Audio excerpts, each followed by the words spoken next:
Okay, I'd like to call to order the meeting here for the Amite River Basin Drainage Commission on this August 8th at 10 a.m. in Ascension Parish Council Courthouse. We'd like to start out with a Pledge of Allegiance.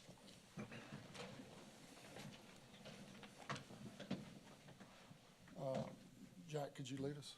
I pledge allegiance to the flag of the United States of America and to the republic for which it stands, one nation, under God, indivisible, with liberty and justice for all.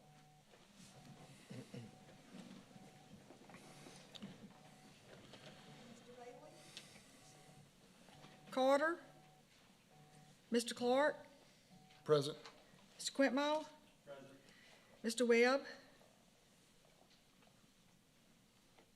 I thought I saw Mr. Webb.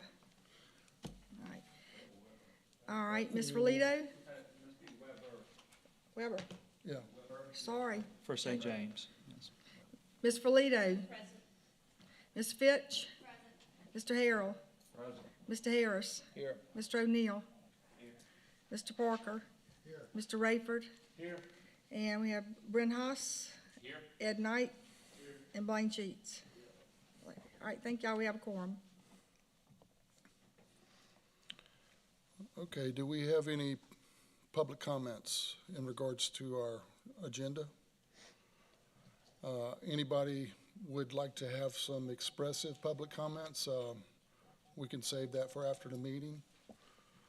Moving on our agenda, we have a special guest from the Louisiana Watershed Initiative, Office of Community Development, Mr. Pat Forbes. He's going to speak today on the Louisiana Watershed Initiative funding and perhaps some question and answers if we have time. Thank you, Mr. President. Thrilled to be here. I'm sorry we got our wires crossed and I was not able to join you last time, but I'm thrilled to be here now. We've had a watershed council meeting transpire since that last meeting, and so some of the information in here will be different from what we might have seen then, so that may be more enlightening for everybody at any rate. Okay, next slide, please. What I'm going to do is just walk through an update on some information about overall funding around the state, funding relative to LMI and most impacted and distressed requirements, and then we'll go to questions. Oh, thank you. Okay, first slide up here. Oh, whew, right here in front of me. First slide is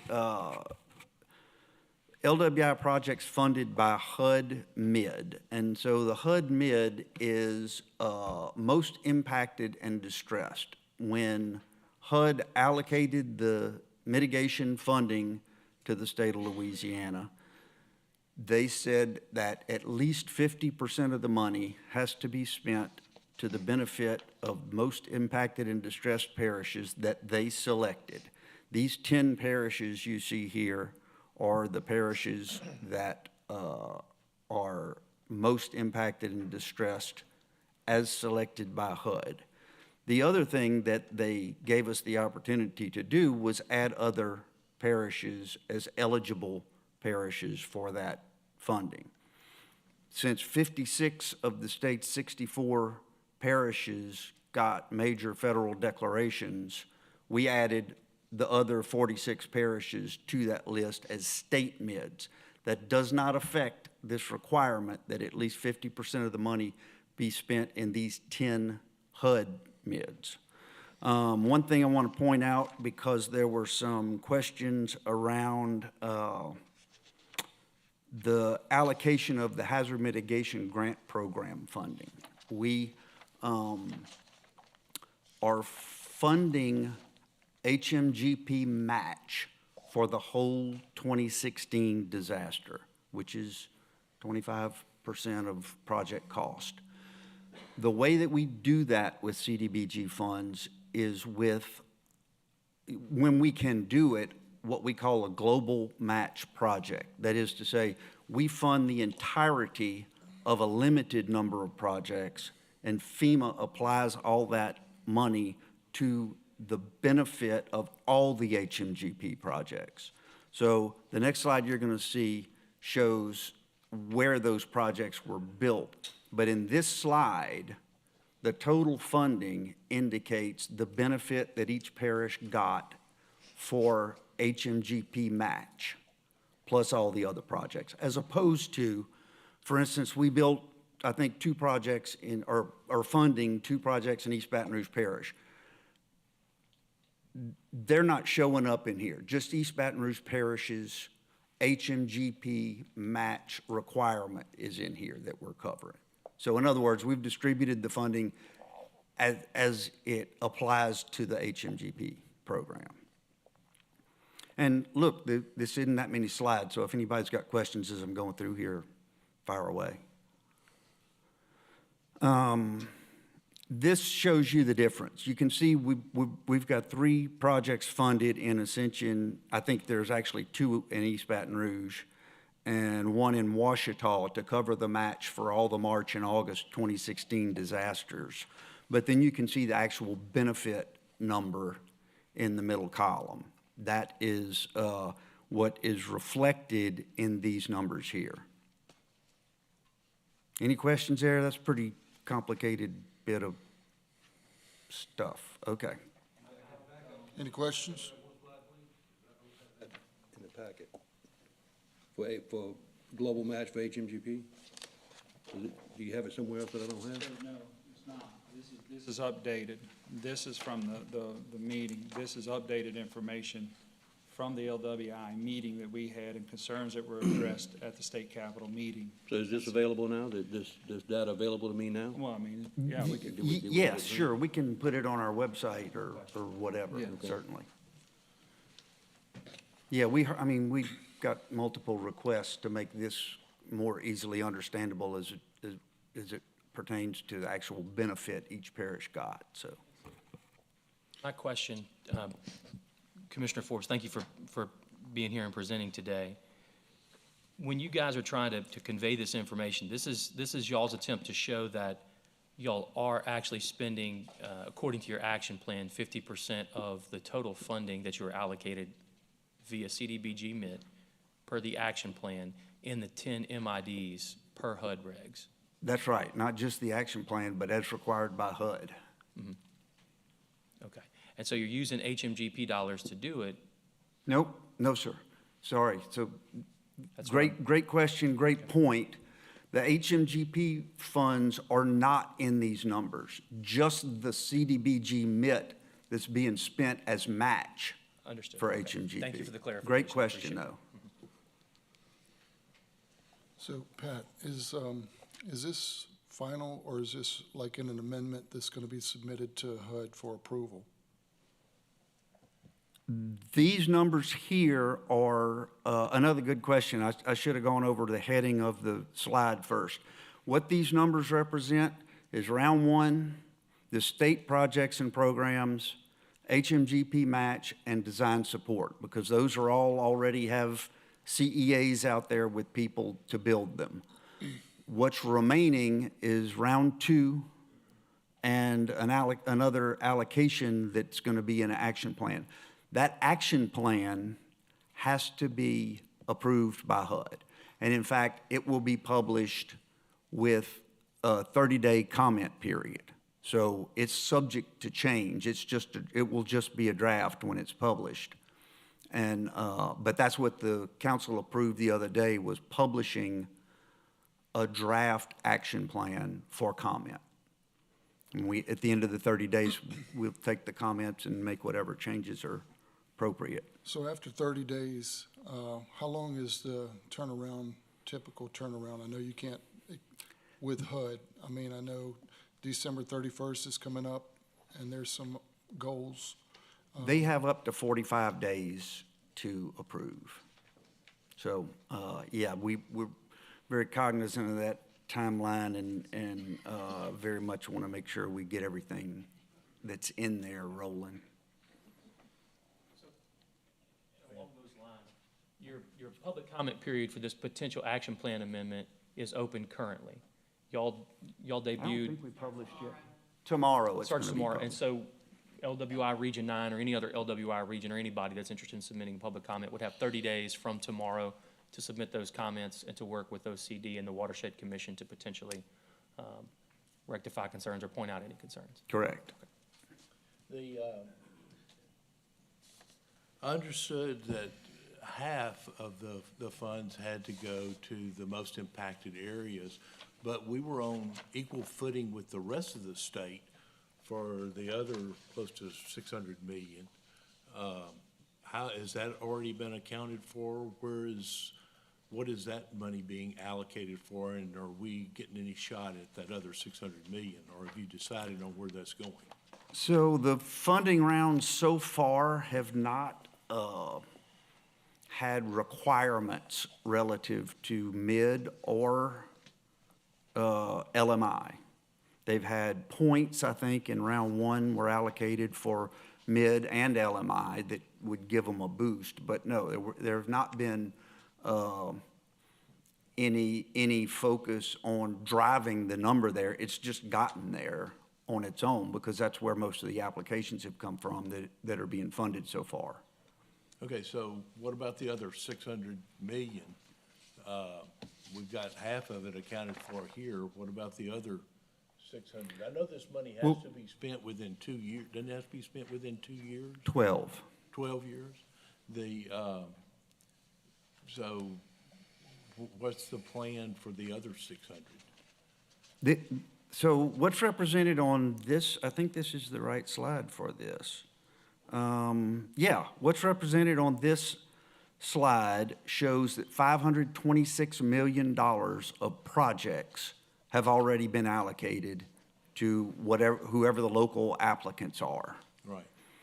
And there is another, say, 450 million, I think, that's going to go to projects. The rest, we've got 145 million in models and data and engineering and those sorts of things. There's some other smaller bits. Admin is 4%, but there's about $1 billion in projects in the action plan, and 562 of that has already been allocated to projects. Right, okay, I understand. What I was asked about was that other 450 million that you spoke of that's allocated for projects. Do we have a list on that yet, or? No, we sir. can So what still that represents, and I'll talk through that in the action plan discussion in just a minute, but it's mostly round two and then $100 million allocation that is in the action plan for Region 9. Okay, well, I'll wait till you get to that and see how it shakes out. Okay? Go ahead,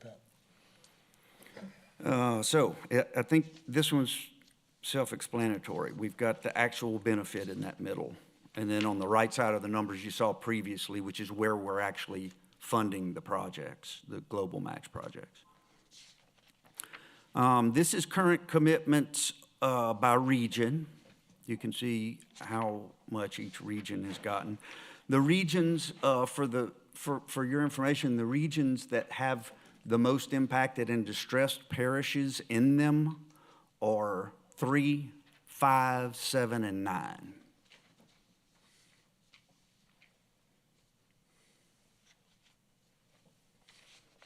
And you can see 7 is the outlier there. 3 and 5 and 9 have bigger portions of the funding. Region 4 is also a bit of an outlier. These are the projects funded so far, again, in all those rounds that I've talked about, state projects and programs, round 1, and design assist. And also in the meeting, the council meeting, we were asked to show round 1 allocation specifically, so you can see on the right column here what program each one of these was funded from.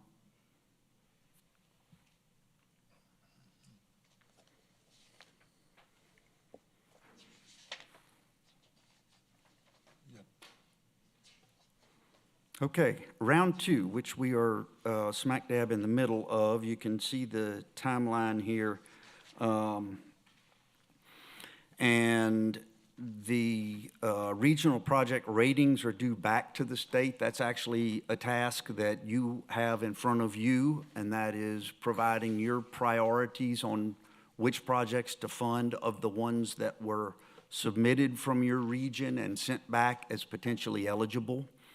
Round 2 is 100% low to moderate income benefit requirement. You will see in a second why that is the case.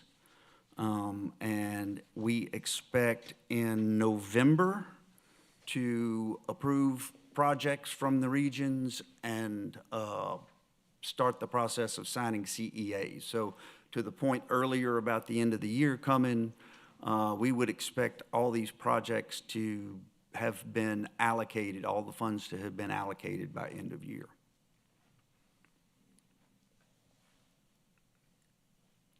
So, Action Plan Amendment 3 that will be published tomorrow.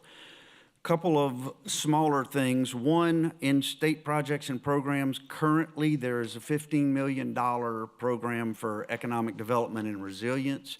Action Plan Amendment 3 would move that just into state projects and programs for state infrastructure and housing. In other words, taking it out of economic development activity and putting it so that it applies to projects, essentially. Non-federal cost share assistance. We also had $15 million allocated $15 million that we had for match for federal programs. We were able to do that with funding from the Laura Delta IDA allocations, and so this is just moving the money back into projects at the regional level.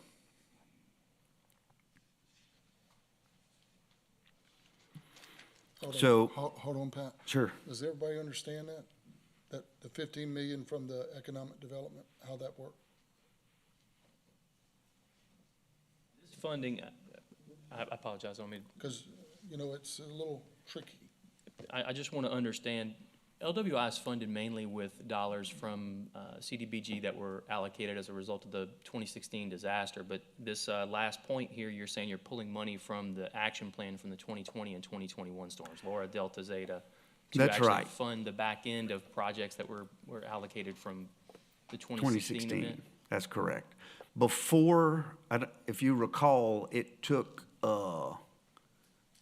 2 years, I think, after Laura to get a federal appropriation of funds.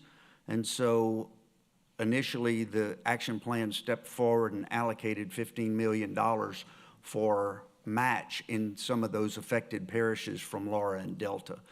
Once we got an appropriation for Laura and Delta, we were able to pull those funds back into the mitigation LWI program. So it's essentially just adding $15 million to the regional programs and projects You're sort of paying yourself back. in a budget, sense. yes. Just pulling it back since the money's available from elsewhere now, a more appropriate source, frankly. We just didn't know that source was going to be available. Thank you, Pat. Okay, so by that explanation, local and regional projects and programs increases $15 million.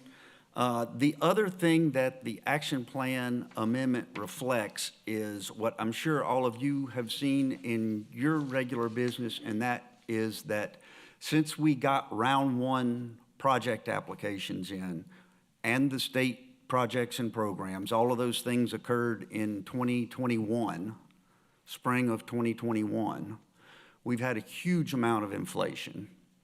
And so the fear is that those projects may all be underfunded and unable to be constructed. So what this action plan amendment reflects is an addition of $30 million to round 1 and to the design support program to cover the inflationary pressures on projects in those rounds that would have been submitted back before the inflation was so bad. It also increases round 2. round two was originally published as a $100 million program.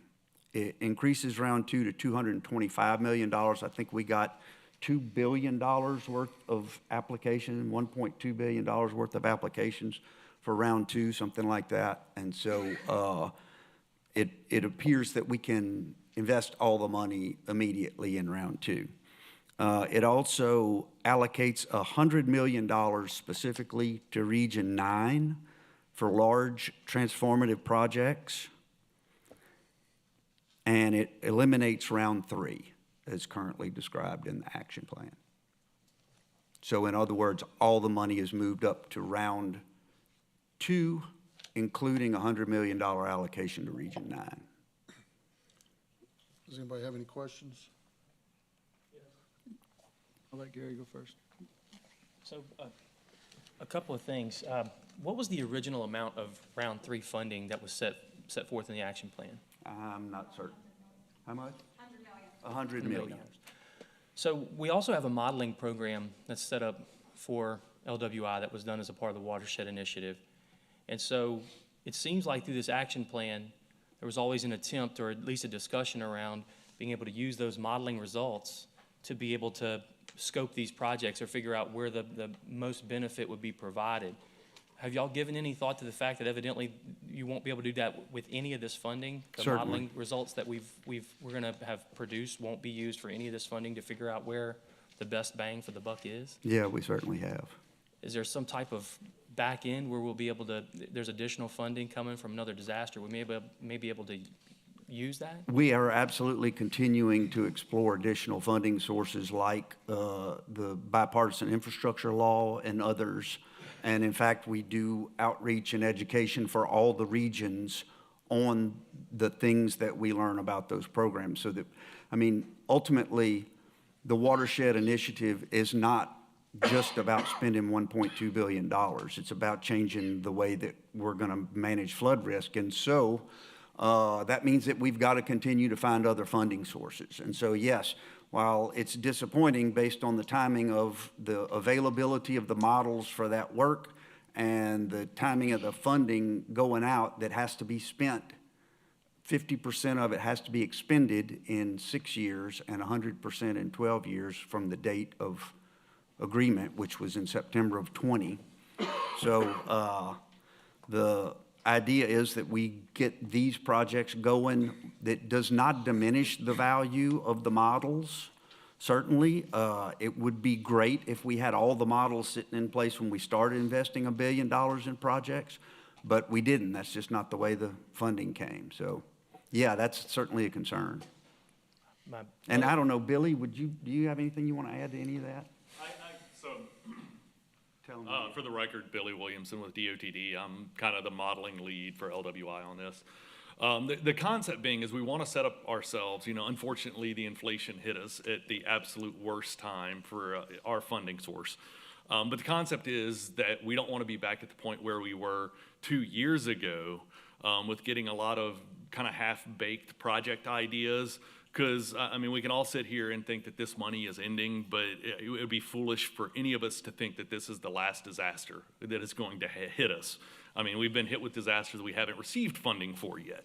And so it's going to keep coming. The idea is that we can get these models out there and do some of these project evaluations for these bigger projects before that funding hits. So that we're not where we are now going, okay, we finally got this project evaluated, but the funding's all gone. And so this will absolutely set us up for all those future sources of funding that come through. Thank you. Mark? Pat, how much has been spent on modeling to date? So right now in contracts, we have probably about 78.5 that are actually under task orders. We've got under that data and modeling, we also have the purchase and installation of like 100 river and rain gauge networks. That's another big cost. We're looking at right now, as part of our last Watershed Council meeting, we approved a task order, an additional task order for design storm development and consequence modeling. So that's taking all of these calibrated models In our calibrated models, it's going to come with the storms that we calibrated to. So those historical storms, you'll be able to go and evaluate it off of, 2016 or 1983 or whatever those different storms were.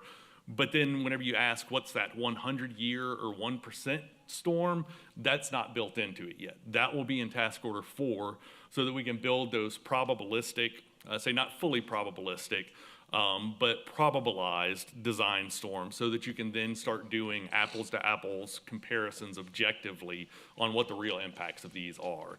And so we'll have across the state consequence modeling built off of those that will basically even the playing field, and it will show all the impacts of these projects, not just the intended impact. And so that's the important part, is you're getting a suite of storms to bounce off of. Okay. And the total budget for modeling and gauges and all that is $145 million. That's what I was wanting, thank you. And that's been in the action plan from the beginning. Commissioner Quinmont, do you have a question? All right, where do I start? Okay, so round 2, when it was originally had 100 million in it, would that have met your LMI requirements for projects of LMI? No, sir. We are at, I've got a slide I'm going to show you here in a second, but we're at something like 32% allocation for LMI right now. Besides the $100 million that's set aside for Region 9, essentially every penny has to be spent on a low to moderate income project to hit the 50%. That's what our math shows. Okay. Now, I want to make sure this is clear, because this is a difficult concept too. The things like administration and modeling, those pieces that are not project specific essentially get left out of the numerator and the denominator. So our 50% on projects and LMI is going to be essentially half of the 952 million that's allocated for projects in the action plan, not half of the 1.2 billion. Okay. So, Because there's no way for us to associate a LMI benefit to the modeling other than that it reflects whatever we spend on the projects. okay. So just for the record, and I just want to make a point, I just have a tremendous issue with LMI in general, okay? I think the maps are flawed. I think when you look at the both federal maps on how the feds calculate it, there's differences. I know that there's places in Ascension that are low to moderate income that are not on the map and are not done, and I'm assuming that is all through the Amite River Basin and probably across the state. So when you consider these projects as LMI, how is that decision made on whether it affects it or not? And I guess, just having the issue of when you do modeling and you're improving this model for future projects over LMI, I don't understand how it's not added either. So, here's these special rules, I guess, and it's so segmented and I believe to be flawed. How are LMI calculated to determine regional projects don't fit or cover an area of LMI? Who makes those decisions, and where is that data that can be looked at to be quantitated and qualified? So the low to moderate income calculation approach is not changed basically since I've been in this business, and HUD has always had a requirement. Their regular programs are 70%, and we ask them to get it to 50% for mitigation because of the reasons that you're mentioning. It's almost impossible for us, based on the LMI calculation method that we are tied to demonstrate primary LMI benefit on a large regional project. That is, in fact, why the last $100 million that doesn't require LMI is being allocated to projects that are large and transformational, because it's so difficult to get LMI benefit on a big project. The way to answer your question, each project that gets done is going to have modeling, and it's going to demonstrate who the beneficiaries are, who are the people whose flood risk was reduced, and those people will live in census tracts, And you take census tract data from all the impacted census tracts and add them together and see what the answer is. The math is the same as the math has been since I've been doing this, and I think since they started. Okay. Well, I just, And it's Just frustrating as it is for us trying to use something like a $1.2 billion grant to make sure that we do big things that help a lot of people. It's the rule, and we've made clear to HUD how that rule impacts us. We have made your point to HUD, along with all the other recipients of these mitigation funds around the country. We have gotten together and sent a letter to HUD saying what I've just said 3 times, so I won't repeat it. yeah, Sorry. it's just, floodwaters don't care if you're rich or poor. They don't care. It floods you regardless. And, to have it so specific on a particular category of our society, only costs the federal government more money in bailouts. And that's the problem, and that's the issue I see with all of this, is that, here we can solve problems to save the federal government money, but you're refusing to allow us to do that, so it's going to end up costing the taxpayer, because that's who pays it all, more money in the end because of these silly rules that we have to adhere to. And to move $125 million into round 2 with this LMI category, when we possibly could have used that $125 million on projects that could have bypassed that LMI requirement, but we can't because we have to meet the 51%. It's ridiculous in the grand scheme of trying to protect residents. And that's my issue with it. And look, I'm gonna move on quickly because I got a ton here and I don't want to hold this whole thing up. Well, I will say that, in our work, we certainly see that low-income families are more impacted by disasters. They live in the more dangerous areas generally, and HUD recognizes that the most vulnerable communities have also been underinvested in the past. And so that's the explanation for why they continue to require low to moderate income benefits. The case that we've made is that when you do a big project, you might actually help more LMI families by doing that because it's more cost-effective and more effective at reducing overall flood risk, but the percentage doesn't work out. And so we certainly have been making the case for changing how this is done, but this is the rule we have at this point. So the $100 million that has been dedicated on your item there for Region 9, so there's some language in here that we're concerned with. Covered projects is defined by an infrastructure project costing a total of $100 million or more, with at least $50 million in CDBG funds regardless of source, CDBG disaster recovery and CDBG national. So I guess this $100 million, what are our limitations for ARBC on spending this money? It's great that LMI is removed, obviously, from our previous conversation just now. But what are the other restrictions that will be put on this $100 million that I'm not aware of today? Well, it's in this slide that I've just put up. Essentially, we went back and looked at the language for covered projects, and we misunderstood it when we were discussing it in the council the other day. So what it is $100 million or more in a single project, and at least $50 million of that is CDBG funds of any kind. And so we are not proposing requiring that Region 9 do a covered project. And that's what we said in the meeting the other day. That is not part of what we've got in this action plan, but that it's got to be, if you do a covered project, here are the additional things that you have to worry about. And that is, it takes an action plan amendment to HUD, a substantial action plan amendment. It has to demonstrate through a benefit cost analysis that it's actually going to reduce risk more than it costs.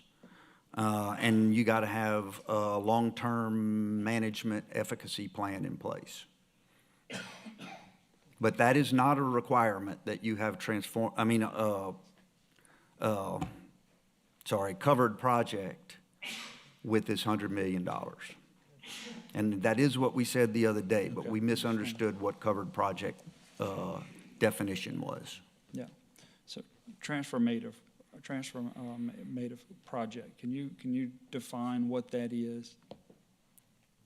The idea is that it's a large project and that it is large in the sense of benefits in reducing flood risk reduction. Okay. And when is, so this 100 million, if it's approved by HUD and we get through all of that, when is ARBC's deadlines for submittals of projects? And, you know, how does this process work, similar to what we've done in round one, round two, and then the special allocation of the dam projects? So I guess it's going to be somewhat similar to, in round one, there was an allocation to each region, and that region decided what projects they wanted to fund with that allocation. This is the same thing, it's just a much bigger allocation.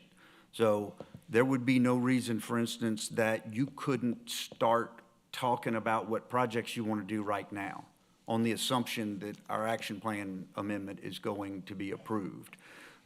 We've got, what did I say, 2.5, 3 months before action plan amendment 3 will be approved. Okay. So we wouldn't be able to sign a cooperative endeavor agreement, for instance, until that occurred. But there's nothing to say that the ARBC couldn't start the work of deciding what you want to spend $100 million on. Okay.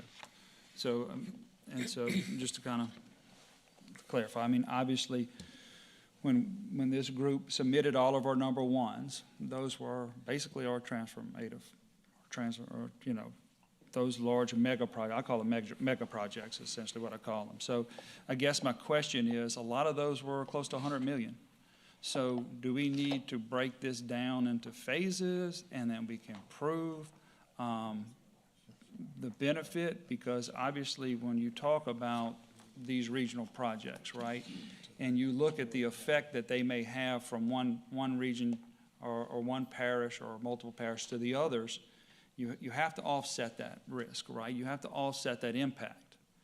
And it's easy to say that, well, the model doesn't show it, but we all know better up here, at least most of us do, that it does. And so to be able to fund several mega projects that help offset the impacts of each other is important, I think, to a lot of my colleagues up here. And so, and we have some, some outlying projects in St. James and East Feliciana that we need to consider as well. But, I think that is my point, that these are so big, they are 100 million almost each. And so will we be able to break these down in phases but show the overall benefit of how they interact with each other and how the overall scope of how we're investing this money? And I guess that's where I get into limitations, because that's what we have to balance out up here. What's happening in East Baton Rouge, how that's affecting Ascension and Livingston, what's happening in Ascension, how it's affecting Livingston and St. James. I mean, that's the reason why this commission is formed like it is, so that we have to have those hard discussions about how we're affecting each other. So 100 million is not a lot of money when it comes to mega transformational projects. It's just not. And so we have to be very cautious on how we spend that, because I don't believe we can dump it all in one project, because that project will affect other parts of the Amite River Basin in a negative fashion, and we have to offset that. And if we don't, then shame on us. So we're going to have to be able to balance this money out to a degree of these transformational projects in order to, I guess, create the magnitude of what this commission wants to do, which is lower flood risk.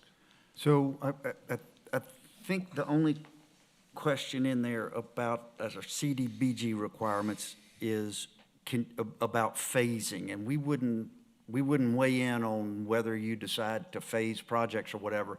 What I would say is that an application that we get from Region 9 for a $50 million project has to demonstrate that it meets a national objective at the end of that $15 million expenditure. It can't be the beginning of a project that actually doesn't provide benefit in and of itself. So we wouldn't restrict you from phasing, but the CDBG requirement will be that you meet what HUD calls a national objective at the end of that expenditure. So with a lot of grants, I'm sorry, so with a lot of grants, it requires that you do a resolution committing your commitment to fund additional future parts of that match and grant and phases and all that, even though you really don't have the money. So are you saying that it must be 100% funded with this money, and if the project's 60 million and we can say 40 million, but we pass a resolution that either the parish through a CEA or that commits to finishing the project or commits to the funding, similar to a grant, would that be acceptable? Certainly, if you have other funds available that you have for the project, and the project total cost is more, that's fine, as long as the end of the CDBG expenditure results in meeting a national objective. But those funds have to be available. It can't be like a future, we budget promise item. we'll do this or whatever. Okay. Sorry, I'm taking too much time. No, you're not. Clint, I mean, Just have one real quick programmatic question. If it's non-transformative, is there a BCA requirement for any of these project submittals? If we submitted $100 million projects, would we have to submit a BCA for each one? Or is the BCA kick in only if it's transformative at 50 million or more? So I want to change the language. I think you mean to say covered, because this covered project that's in quotes, Oh, gotcha. Yes. that's the language that's in HUD's Federal Register notice. Yes, sir. If it's a covered project, which is to say at least $100 million and at least 50 in CDBG, it's got to go through all that action plan amendment, BCA, all that kind of stuff. Anything below both of those thresholds, it does not have to do that. That's great. Thank you very much. Appreciate it. Excuse me, this may be a moot point, but I'm trying to get a handle on this because we know that these major projects that will really make a difference, like Clint said, you're talking about $100 million projects. And we know the LMI, half of it has to be spent on LMI, and these are small projects, regional, local things. So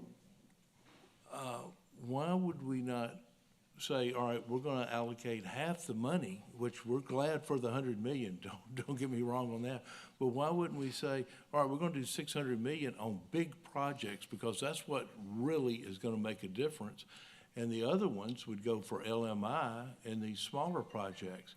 But the, round one and round two, especially like with round two, where you've got a cap of 15 million, that's nothing but small projects. You can't do anything significant with those.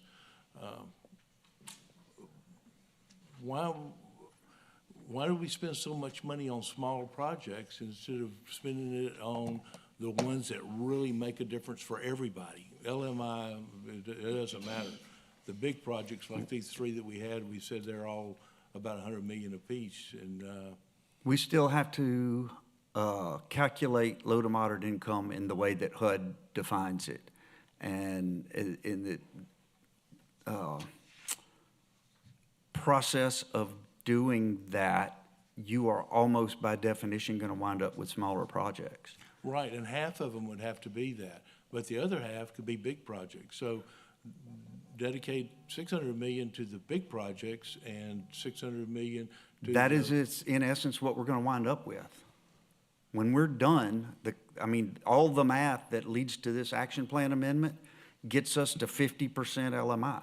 Right, but we're only gonna be able to do one big project. With 100 million, we can only do one. I would contend that the $42 million on Highway 22 is a big project, that the $25 million on Highway 82 in Cameron Parish or Vermillion is a big project. Okay. But those were the things that were funded early on, and neither of those is likely to be low to moderate income benefit. Right, okay, So well, that's. it's just where that's we are right now 220 at the out writing of this 600. action plan amendment, we have to dedicate all the rest of the funding besides that 100 million to low to moderate income projects. That's where we are. Okay. Okay, let's move on.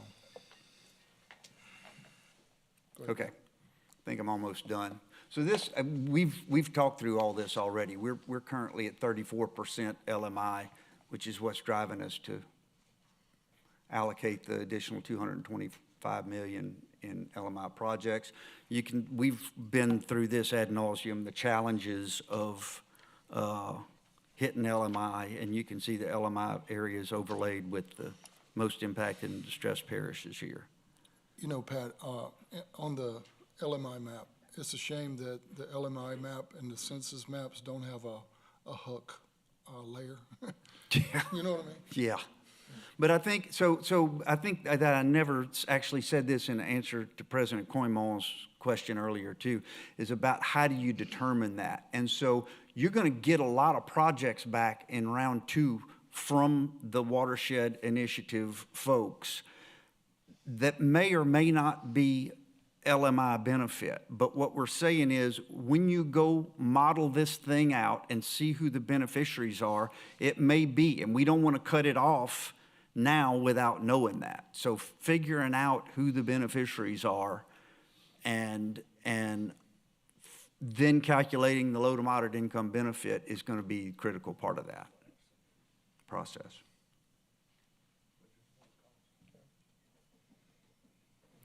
And I'm sorry, the chairman of the Watershed Council is here, and I've been doing all the talking. I don't know if Mr. Tingle has anything to add. Thanks, Pat. Casey Tingle, Chairman for now of the Watershed Commission and Director at GOSEP. Thank you all for the opportunity to present and to have some of these discussions. I would only add a couple of things. Certainly, Pat has the programmatic knowledge of HUD funding and how that works. I think when we look back historically, some of your questions and some of where we are now in this process recognizes that when we started this endeavor, there was lots of things to learn and lots of things to figure out. And one of those things that when we looked at the state level here, and one of the charges that we got from the governor was to put in place a framework that could better deal with the flood risk across all of the state, recognizing some of the same conversations that y'all are having.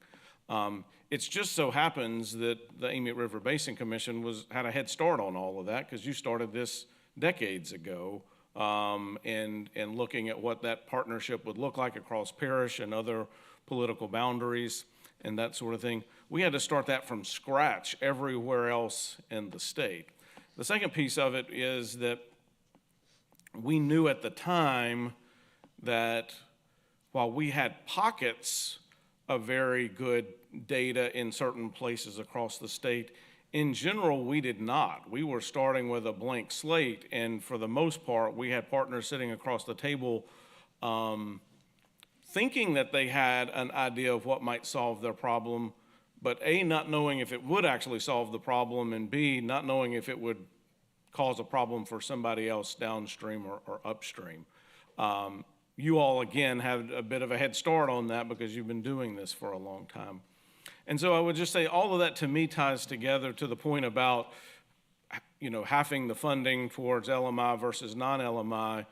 When we went into this, our first round of funding, and Pat can correct me if I'm wrong, was to get the ball rolling on incentivizing partners to be working together to develop projects and get projects actually moving, knowing we didn't have models and having somewhat of a reluctance to put big projects out there without some ability to model those out and know that if we were going to have problems in a project because it was going to cause downstream or upstream impacts, that it was a relatively localized project, it was a relatively small project, and that the members of that region had an opportunity to engage around that project.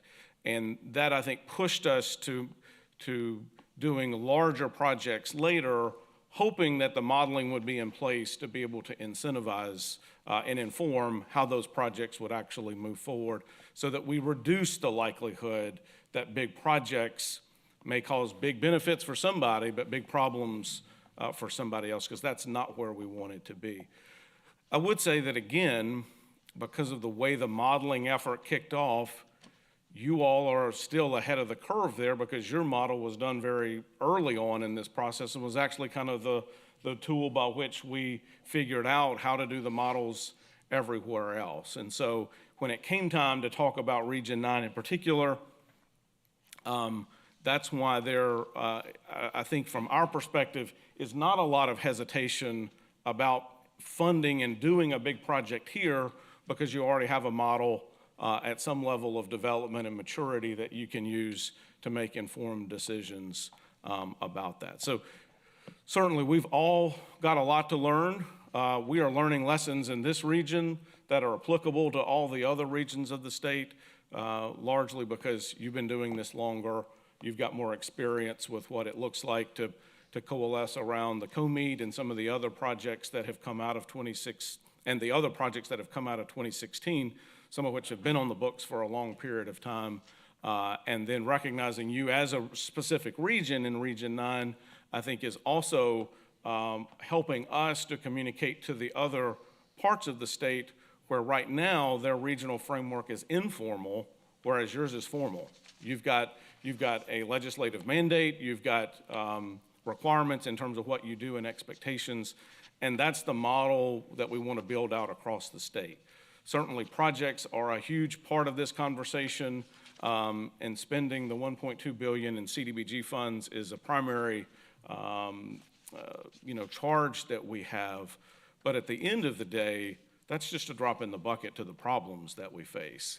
And we have to leave the infrastructure and the framework in place so that when the next round of funding comes in play, when the next disaster happens, that we're having an informed conversation from the very beginning, not starting from a blank slate like we had to do in so many parts of the state in 2016. So I want to thank you all for your leadership in this, your ability to demonstrate not that it's easy to work together, but that it's necessary to work together, and appreciate your support. And at the state level, recognizing that it's our job to help support you any way that we can. And so whether that's information like we've provided here today, or sidebar discussions to kind of talk through specific issues or specific projects, I just want to commit to you that we're available to do that and support you in any way that we can.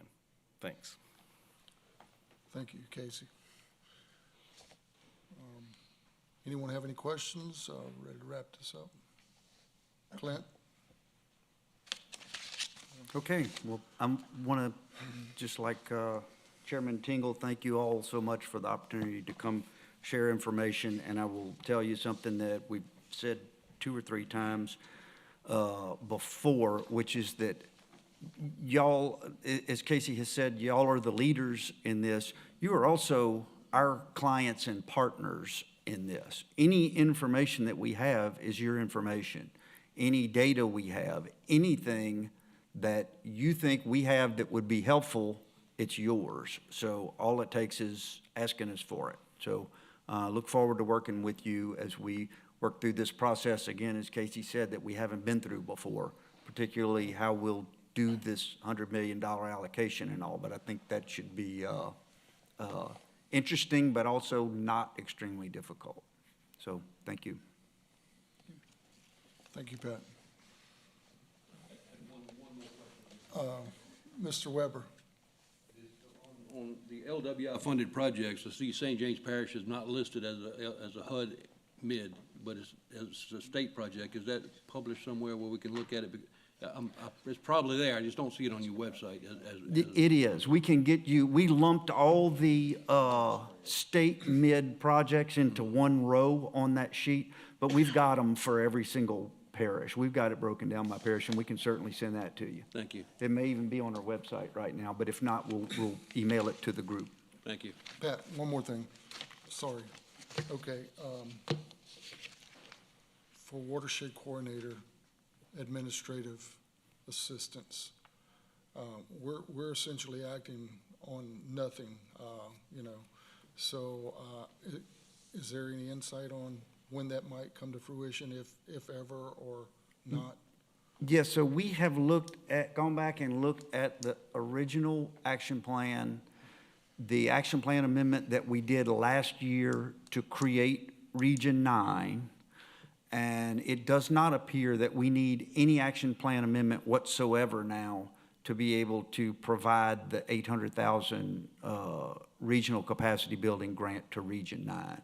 So that really doesn't even have to wait on approval of this APA 3. It just requires an application from Region 9 to the initiative, and we can process that. It is specifically for expanded capacity, so it can't pay for ongoing activities or expenses that you have, but you can add planners, engineers, watershed coordinators, et cetera, with this funding.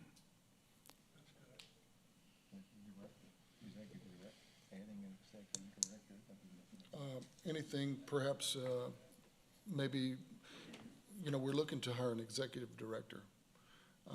They're gonna be probably playing multiple roles. I mean, I can tell you all about it. Well, certainly, we should just talk about that. I think you complete your application. We can talk while you're developing the application about the sorts of things that other regional coordinators, the skill sets they have, that sort of thing. And we'll just arrive at something that makes sense for the region. Okay. Thank you, Pat. All right. Moving on to agenda item number 6. Approval of the minutes.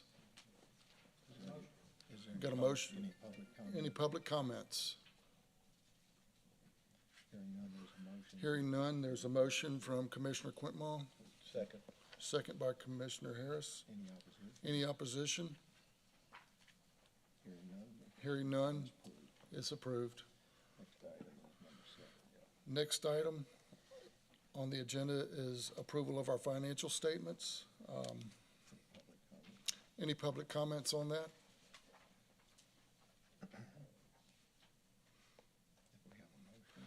Do we have a motion to approve our financial statements ending July 31, 2023? Motion. Motion by Commissioner Harris. I'll second. Second by Commissioner Rayford. Any opposition? Hearing none, it's adopted. Okay. Item number 8, report from the president. I just want to say that, it's exciting times. It's challenging, but nevertheless, I believe there's light on the horizon, and it's just a classic example of what we can do if we work together, and that's what we've been doing. That's the best thing we have. However, I can say I've heard from some people a lot of ayes. I challenge everybody to say we, because it is we. Because no matter how brilliant your mind or strategy, if you're playing a solo game, you're always going to lose out to a team. Alone we can do little, together we can do so much. So I say this because I'm just trying to keep everyone recognizing what we have special here and what is yet to come if we can continue to work together as a team. Look at the rest of the state, Region 5. They're modeling exactly what we're doing now, what we've already done. They want to be us. So here we are. Let's stick together as a team and keep working like we're doing. None of us is as smart as all of us. So I'm just trying to inspire us, the ARBC, don't keep the faith, and we'll get there. So that's all I have to say. Next item on the agenda is report from our legal counsel. I'll reserve till we get to an item that's specific, nothing particular. Okay. Next item on the agenda is under old business is the Louisiana Watershed Initiative, Round 2 deadlines, ranking criteria, timelines as Region 9 Steering Committee. Any public comments on that?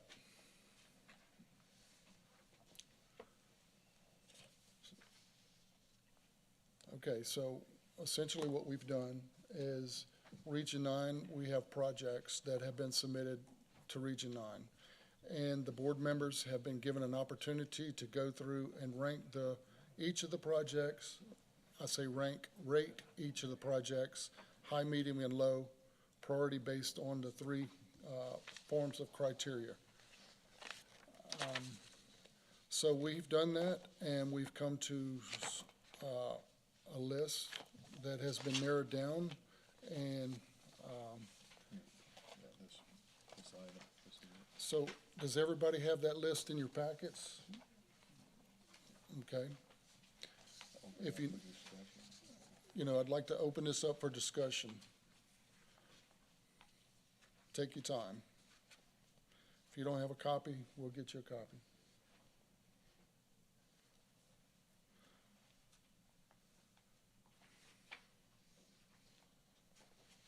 So, do we want to go through? I think just ask, has anybody not been able to make these ratings, and is everybody comfortable with where we are? This is a collect. I'd like to comment on one. Originally on this, What number is it, Jack? I'm talking about 1088 and 1070. Originally, that was one project that was submitted by East Feliciana Police Jury, and it was about $30 million. And of course, at that time, the limit was $15 million for our project. So the police jury met with the representative from East Feliciana met with LMI and actually broke that into two projects. LWI.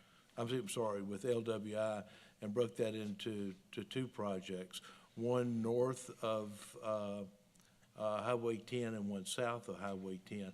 It was actually originally one, like I said, one project, and I see on here it was, the lower part was rated across the board high, but the northern part, north of 10, came in as medium.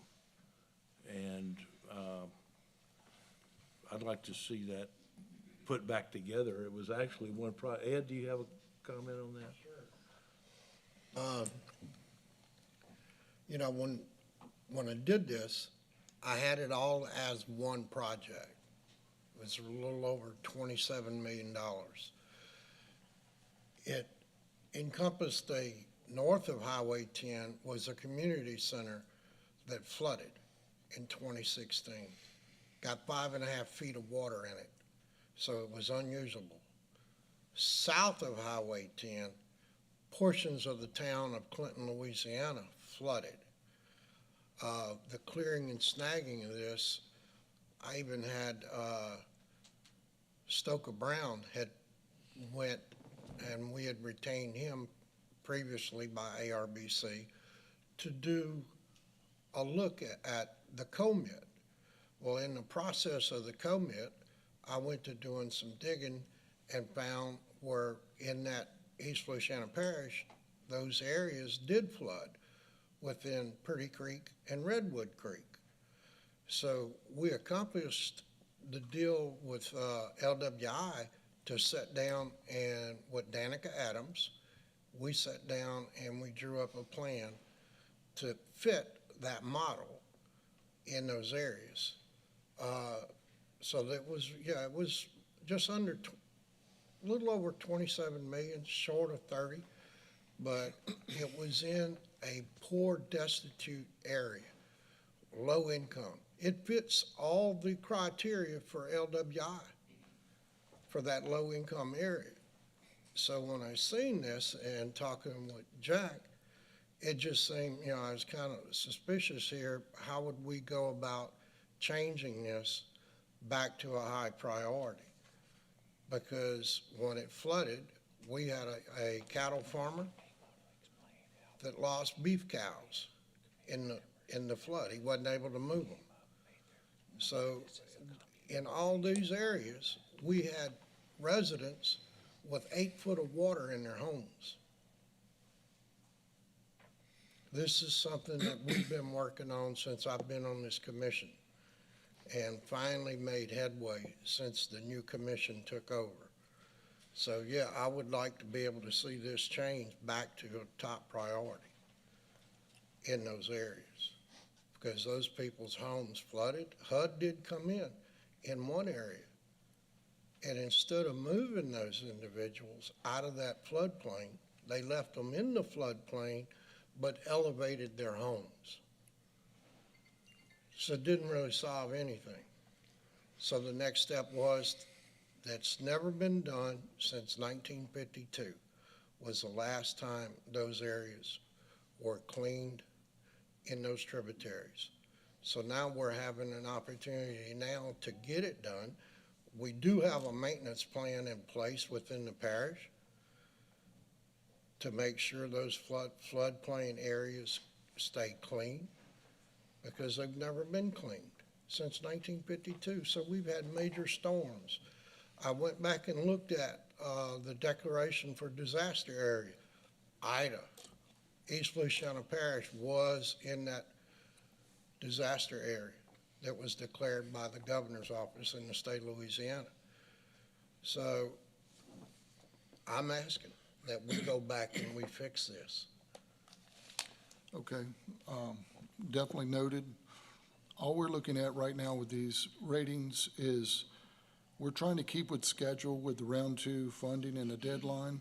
And these are ratings based on what each of the board members, each of the board members provided. And it's how it shook out up to this point. So obviously, we're going to look at this, and our final date to submit this, I believe, is here shortly this week after this meeting. That was our goal. The deadline is obviously August 31st. So definitely heard and noted. Does anybody else have any other comments?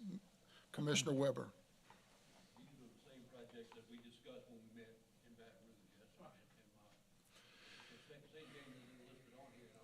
Why St. James wasn't offered the same opportunity as EBR. This is round 2. So this, but, Yes. okay. This is a watershed initiative. 2. Yes, and, round 2. Got it, okay. And what we talked about was something separate. So in round 3, is that gonna be the same if it exceeds the cap on that, or are we gonna Yeah, be there's offered no that? round 3. Got it. Round 3 has increased That's round the 2 ones. by So it's still got 225. the same cap, 15 million? Got it, okay. All right. Any more questions? Commissioner Quint Mall. Just a point of note, I just didn't like how the rating system was, but I prefer to rate these in order, so you can kind of say what's most important versus what's not, instead of this So low to medium, high, or whatever. So you're talking about on the categories. spreadsheet, have them listed in order?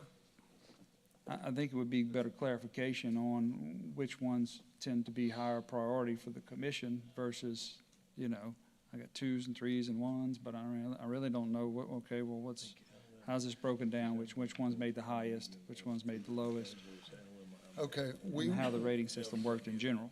what we did is follow the policies and procedures for rating round 2 projects in accordance with the watershed initiative.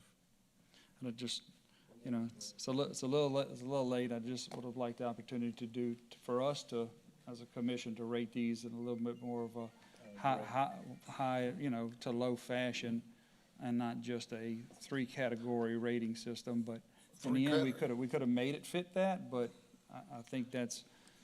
3 categories always going to be an average of Yeah. medium. And I know, and I guess that's my point. And so who's really deciding what the priorities are of this at the end of the day? See, and I guess that's my concern. Yep. Is we really haven't put our full weight, and that's, Ultimately, it goes to the Watershed Council yeah. to score. They have a scoring system. I and decide. understand. It's just hard to tell where all these fall out, and I can understand Mr. Parker's frustration, because I would share that with him on how this kind of shook out here. That's all. Thank you. Commissioner Weber, you had a question? And I just want to be clear, I realize the projects that we discussed for the 100 million that we were in Baton Rouge, but that was another project that was submitted in round 2 from St. James. That was declined because it exceeded the $15 million cap. So, but these other two exceeded the $15 million cap, so we're going to be offered that same opportunity for that project that was submitted here? You know- Do we know yet? All right. In the absence of a watershed coordinator and as president, chairman, all of this has been, not all of it, but most of it's been coming to me, and I disseminate it, Tony, accordingly. We receive different versions of our project list, and our latest, greatest version is somewhat different than what we had when we actually rated these. In fact, 2 projects were added. And look, I don't know, I don't know, Casey, Pat, I mean, can y'all perhaps shed some light on this? Okay, the question is, okay, we have a project list, and it's been several versions of it, you know, as we progress through time. That's been given to us by Miss Kathleen Lund, Miss Lund, and so the question is there were projects that were on there that we thought were the projects, and then some projects came after that we didn't get a chance to score, and then some projects were left off. And then, like Mr. Parker's project, he feels like it should be on there at the top. I think it was the LMI assessment needed. I think the later spreadsheets that we received did not include the verified assessments for Get LMI spreadsheets from, from Ms. Lund. Yeah, our projects are verified and need assessment. All of it. We ranked all of them. so my understanding of the process is we got all the round 2 pre-applications in, and then sent back out the list that if the parish or the whoever the applicant was said that it was LMI benefit primarily, and it was under $15 million, and any other criteria? That was primarily it. It's coming back to you as a potential to select for round 2 submittal. Go ahead, Larry. When we got the information, Pat, from Ms. Lund, she gave us the list. Initially, there was one project, I think, for East Baton Rouge Parish that was 15 million that was told, no, we're not going to be able to do that. Then we were told later that we could rate it, but we were I think it was 15 million plus. plus, correct. Okay. And then what she told us to do, and this is in reference to Mr. President Clemont's comment, we were given low, medium, and high. So these ratings are these 3 different categories. There was no ranking by us, as he commented, as what we thought was the most important. As we understand, this then goes back to LWI, and y'all make the final decision, but we were just a step in the process, correct? That's right, to identify your highest priority projects. It was, That was the problem. The criteria that we were given to rate it by didn't give us the opportunity to rate it as we saw the priority in our area. It was by a criteria that may score based on the way we had to rate it, may score it a medium, when all of us agree this is a high project. If this is something, if we only gonna get so many, this is one we definitely want to get in. But by rating it according to the criteria that we were given, it winds up being medium. So can we go back and give you our rating of, here's our priorities of the projects, based on our own priorities? Yeah, I'm not positive what the suggested, action plan we got to respond to what they. requires us to do.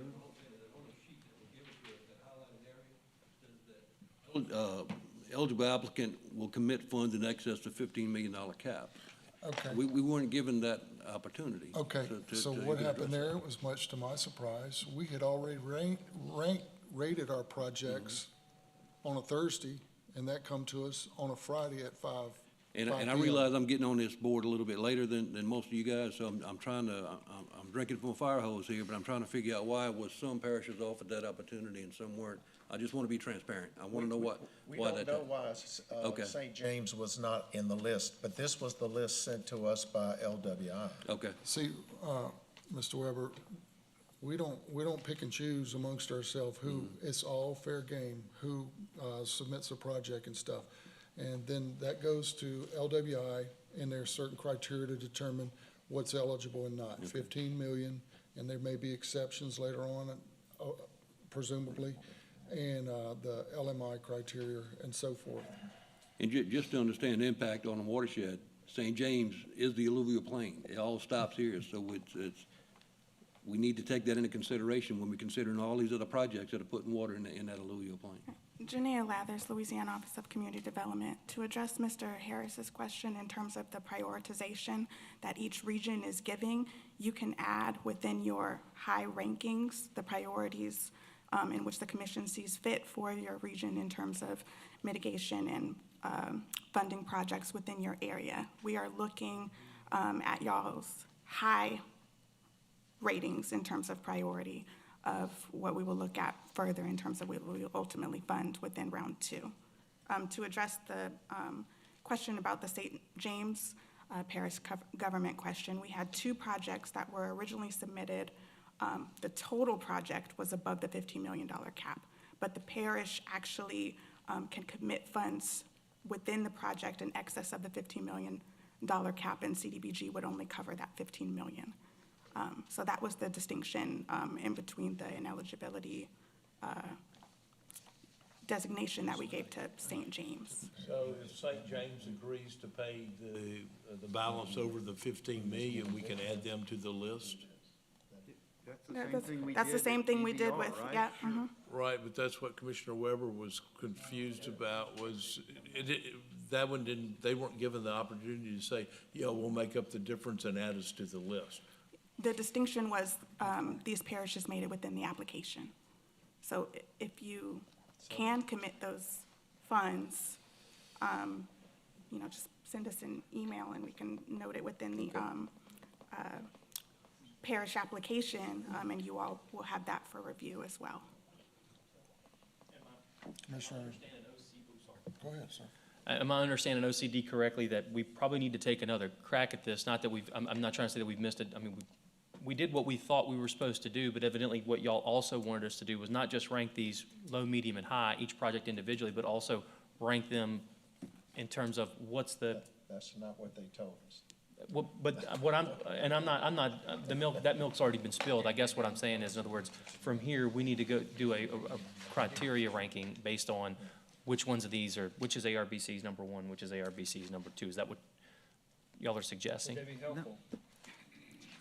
I don't think we're asking for a ranking from the region. That's not in the program documents, is it? No.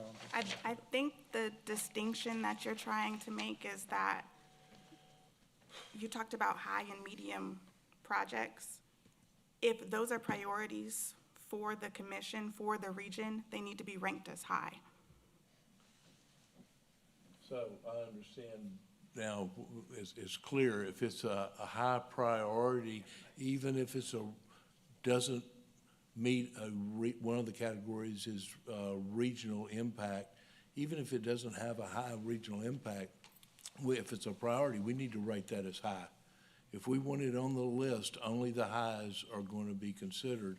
So if it's one of our priorities, we need to rate it high across the board and then come back and prioritize those. I would clarify a little bit. I wouldn't assume that only your high priority projects have a potential to get funded. We've got $250 million round 2 with a total of $400 million worth of projects out there across the state, some of which may not ultimately wind up being low to moderate income benefit based on further modeling and exploration. And so I wouldn't make any assumptions about only submitting your high priority. I think that it just provides additional information as the working group is looking and scoring these projects as to where you had them in that high, medium, low. So don't cut yourself short on projects you submit. Right. Because the 200, remember, the 250 is a lot more than was allocated before, and so there will be a lot more projects funded. Gotcha. So, I Still mean, needs to stay high. yeah, it almost makes you, I mean, I'm sorry, I apologize, but it almost makes you wonder why we even scored them. Go ahead, Commissioner Quimmo. So, I guess as a commission, can we take another look at this and then somehow put notation in our comments and our rankings for y'all to interpret based on that? I think we need to take another shot at it, is my point. Right. And if we decide to do some internal ranking, we can do that, and then we can put notes in our submittal that, hey, these are the projects that we deem, and I don't think that's against the rules, so I think that's exactly what I suggest we do, is take another shot at this, so we can do a little more appropriate ranking. I didn't realize people didn't put notes in their rankings, because I did. I really emphasized, But still, we need to do it, if we're gonna achieve the ultimate goal here, is to really express our priorities as all of our ranking. We can choose to rank them, and then we can do those assessments, and then we can have those in our notes of our full submittal. But that's just my suggestion. I just think we need to take another shot at it. And there are no constraints from the policies and procedures on any of that, just the August 31st deadline for submitting your list of projects. Also, we'd like to look at that list that you have to make sure there's not any discrepancy between what we said should go out to you and what you have, in fact. So if we could get that to Janaea, and we'll make sure that the two lists are in sync. The deadline's the 31st, right? Correct. Today, No, I mean, listen, I'm all or in have a favor of special having. meeting? Special meeting, you could You have to Exactly. call another meeting? Yes, yeah, yes. so, I This was is too just, important. I was just discussing with, Mr. Bankston.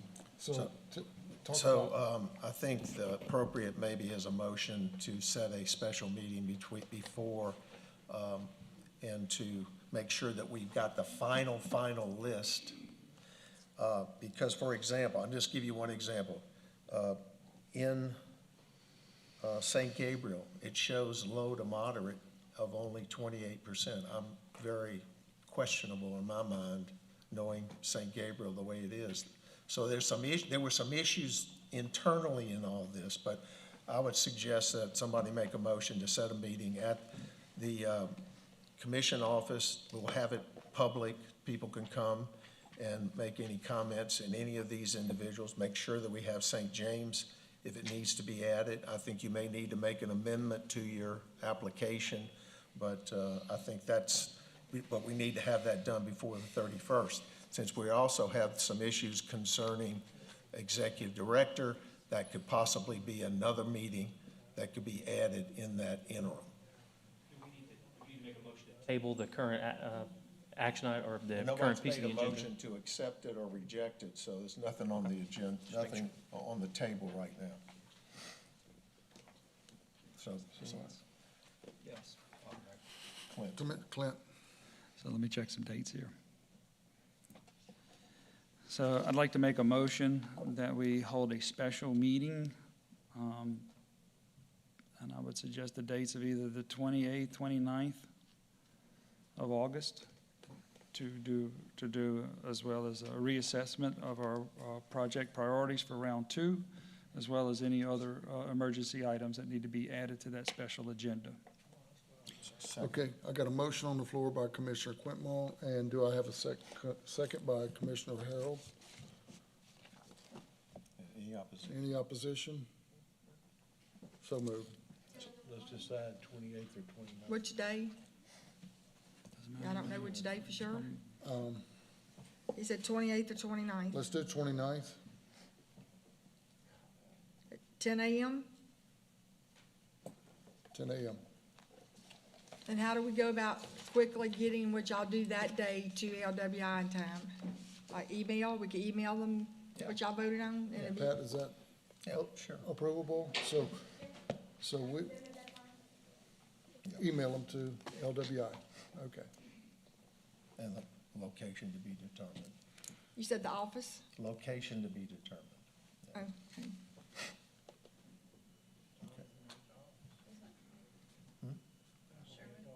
At the office, I think is the easiest. Yes. Yeah. At the ARBC office.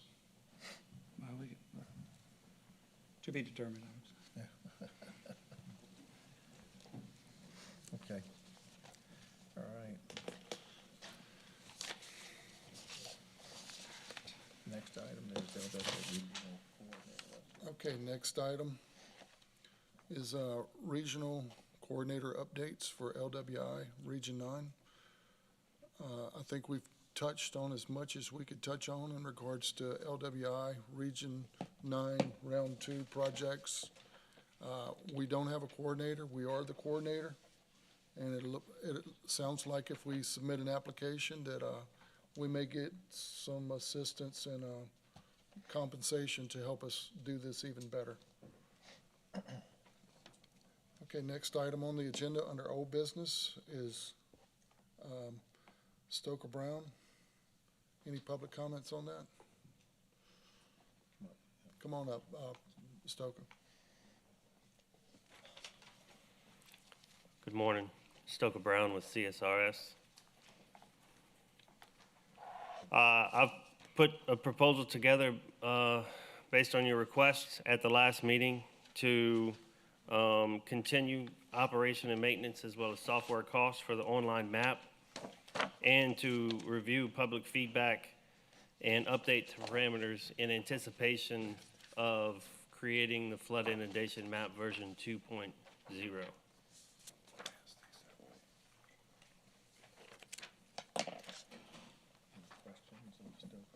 Any questions? Okay, all right, sounds good. You got us a copy of your proposal? It's in the Okay, packet. excellent, all right. Just be aware that the proposal, if it's going to be placed in a contractual, that it will have to be, this is just a proposal, it'd have to be modified to comply with the requirements of a professional service contract for Louisiana that we've adopted. So if it's pleasure, any motion needs to be that authorize a professional service contract consistent with what we previously have approved be authorized. So do we have a motion? Gary? I don't know if you can hear me, Stoker. Thank you for putting the quote together. You're indicating that you guys can have the review of the public feedback and the updated parameters done within 3 months, but that the map won't be updated for 12 months? Am I confused by that? So the map, the second item, which is online map operation and maintenance, that's not to create the flood inundation map version 2.0. The actual creation of a version 2.0 is not included in this.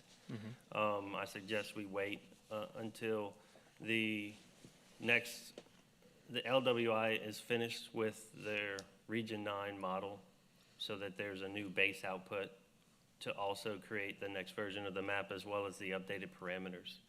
So that's not included in here. That is just for 12 months, 1 year's worth of making sure the online map stays operational, there's no issues with it, and that it's accessible to the public. So what's task one? Tell me what we're gonna get out of task one. So task one is where we're gonna take, and I went back and looked, there's about 60 online feedback points that were from the public. We're gonna take that information.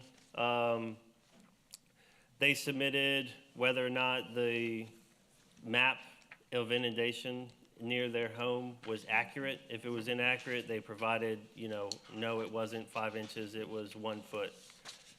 They provided photos or any other documentation that could help validate that. We're gonna take that information, go back to the known high water mark elevations, gauge elevations, and see if those points and that information is corroborated. If we need to, we've also included some time to reach out to those, to the public to request any additional information, ask questions. They provided either a phone number or an email address. So essentially, we're gonna take all that information and look at whether or not we need to add additional control points to the flood inundation map algorithm, I guess you would call it. There's a pretty elaborate process on how you take a model output, add additional parameters, control points in order to create the flood inundation map as it is. So we would be updating those parameters in anticipation of once the new base map is produced to create a version 2. Okay. All right. One more question. Oh, no, I guess I'm at comment stage here. Comment. Okay, thank you. Thank you, Chair. So, this is for my colleagues to consider. I don't think we need to be in the map business. Amen. I think this is a tremendous liability for this organization. I think we need to pull the map off of the website. We as a parish do not release the flood data for that very specific purpose. We have been lucky up to date, and I think that I'm going to make a motion that we immediately pull it down until we can further investigate the liability that we may be exposing homeowners to. So I'm going to put that motion on the floor. Thank you. Okay, I have a motion on the floor by Commissioner Quintmall to take this down. Second by Commissioner Harrell. Any comments? Have we ever explored that before, Mr. Larry, about potential liability by having that hosted? Well, the original, to get on the site there is a agreement that you understand that there's a waiver of liability, similar waiver of liability that LSU uses on its site, and it is the same waiver of liability that's used on other sites. We have not been sued by anybody, but like I can tell you, anybody with $300 can file a suit. So, and you know, there's always that potential and concern, but do I personally believe that we are protected from liability? I think we are protected from any potential liability, but you can always file a lawsuit, so. Any more comments, Commissioner Harrell? Yeah, I just don't see why we need to be in the mapping business. That's not what we're here for. There's Flood other, map? there's other avenues to get this information. I can call FEMA any day of the week and get information on flooded homes. We have to deal with it constantly on elevations and acquisitions. It's available. I don't see why ARBC should be funding something that we can get for free. Commissioner Quintmall, please. So I don't want to pretend that this is just going to go to waste, okay? There is a lot of modeling in the future this could be utilized for. It was very expensive to start. It was not approved by this particular commission. It was approved prior to us. With that being said, I don't want to pretend that we can't utilize this feature in the future for this commission or other things. I worry about the liability because I know it's out there from my personal experience in government. And so, again, when do we stop paying for this? When's the deadline? So 2016, is it a decade from 2016 that we decide to stop paying for this service, or we want to pay for it forever? And so there's some serious concerns about, you know, what this is being utilized, how long we should incur this cost, and there's just too many unknowns. I can tell you, I am cautious of the liability. I think it's there. I think when you can go onto a site and anybody can use this, whether a home is flooded or not, is a real concern for me. And how much water it got, and that may dissuade a buyer, and we may be liable for that, regardless of what a disclaimer says when you enter the site. So, I would like, again, my motion still stands. I just want to make the point that it is we can use this for the future. It's not a cost that has been incurred that just goes to waste, that we can still use this tool in the future, and we should plan to. Thank you. Okay, so it sounds like, first of all, we have your proposal, and it doesn't sound like, a end all, that this, still may be some use for our board. Can I make a comment? Sure. So, to you, Mark Harrell, saying you can call up FEMA, this is not FEMA data. This is above and beyond FEMA data, and it's even taken it a step forward, further beyond the LWI model output data. It's taken that information and actual surveyed elevations of water surface elevations. We can make a model as accurate as possible that we try. It's never going to be exactly accurate. This is an additional modification to that. So the information that's provided in this data is far beyond what you will get from any FEMA information. I agree with you 100%. However, when you start doing BCAs or whenever you start trying to get approval for an elevation or an acquisition, you're going to go by FEMA's elevation. They're high water marks. They send people out and they have all that in their documentation. They're not going to let us go use someone else's. So for the FEMA funding, which most of us do on a regular basis, we have to use their documentation. I understand. The intent of this map is not to use it for that purpose. The intent of this map is to try and represent an accurate, what happened in the 2016 flood, to provide the community more real flood information and risk. I understand, President Coitmont, that you feel that there's a liability there. I'm no lawyer, so I don't know the details of that. We did work with Larry to identify what information was needed to be before you could enter the site and put that on. So we tried to limit liability as much as possible. Again, I'm no lawyer, so I can't really speak more to that, other than I think that this is the exact type of information that needs to be coming out of the Amite River Basin Commission, because you are a watershed entity, and this is, in my opinion, your duty to disseminate information about flood risk throughout your basin. And this is exactly that. In terms of spending money forever, in perpetuity, this is only for a 1 year. This is a 1 year cost to continue the online maps operation. If you would like to continue it, I would come back for another year, or if at that point you want to continue it further than a year, a 3-year contract, it's up to you. Whether eventually you assume these costs and you hire your own GIS department and have somebody run it, and you just bring it completely in-house, it's up to you. At the moment, this is to continue it for 1 year. Okay. Yeah. Thank you, Stoker. I have a comment. They, when the original, the old commission put this together, it was sort of pioneering technology as far as an inundation map like this. One of and they spouted out all the kind of things it can be used for.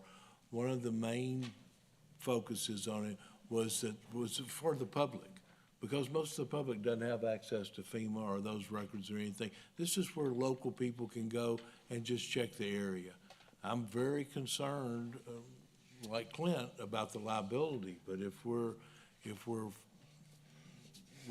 okay on the liability factor, this is something for just the general population, an easy place to get to see what happened in 2016. At some point, that's going to become moot, because we're going to have another flood. So we'll want a new, if we, like Mark, I don't know that we're in the mapping business, but we've already paid a lot of money for this. and just to pull it down and deprive the public from it. I don't know how many people. Can you see on the site how much traffic we get to that? I believe we can see how much traffic. I don't have any of those statistics right now. I can tell you that we've received approximately 60 feedback points from the public. Okay.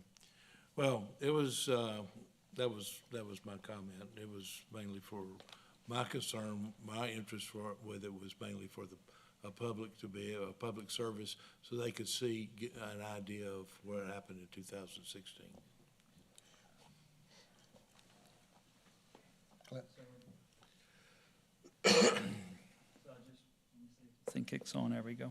So I just kind of want to clarify. I don't want to just throw this tool away, okay? It's a very important tool. We spend a lot of money on it. I want to take it and bring it in-house. Eventually, we would like to have somebody keep up with this tool and enhance it. I would like our executive director and possibly our consulting company at one point to help assist in that. And so before we make any decisions to do that in-house and incur that cost, we'd like to have some personnel hired or some companies hired to help us assist with that. And this is by no means taking away from the quality of work that Stoker Brown does. I have the utmost respect for him and the modeling. I can just tell you, when people are looking for a place to move and live, and you pull up this map, you can say, well, just don't move here, right? And what does that do? Okay? I got a group of houses moved flooded in this subdivision. Don't move here, right? That's going to happen. And I don't believe it's, I think if we're going to, I think we have some liability there, and it's certainly not the right thing to do either, from an ethical standpoint. So, again, my motion still stands. Gary? I just want to throw out there that in the course of my work and in the course of buying multiple homes in my life, I've utilized the LSU Ag Center flood map website multiple times to find out about whether or not a property may or may not be in a flood zone. I don't think this is necessarily delineating that type of stuff. And LSU's been doing that for well over a decade.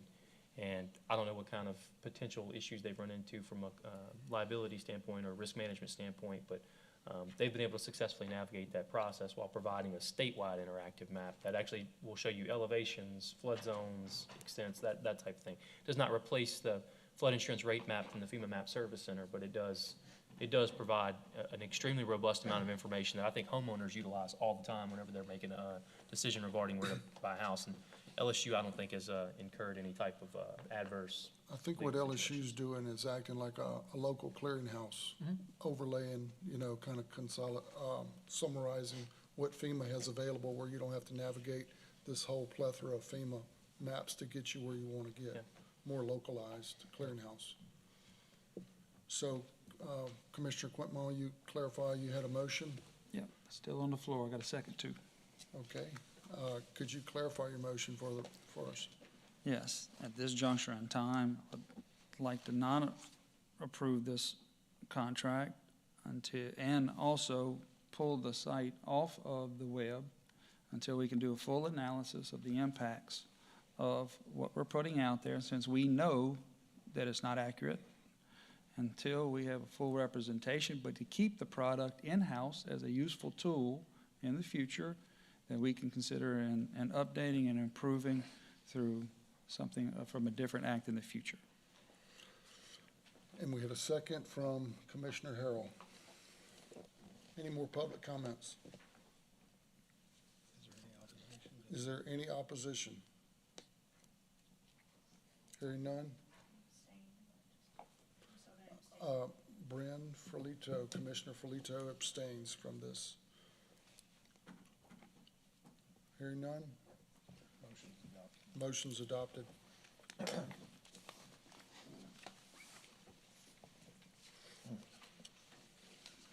All right, moving on to our next agenda item under old business is an update on our drone video. Oh, I'm sorry, I'm jumping ahead. Is the ARBC annual plan. Any public comment? Any public comments on the concept and idea of the ARBC annual plan? It's due at the end of this year.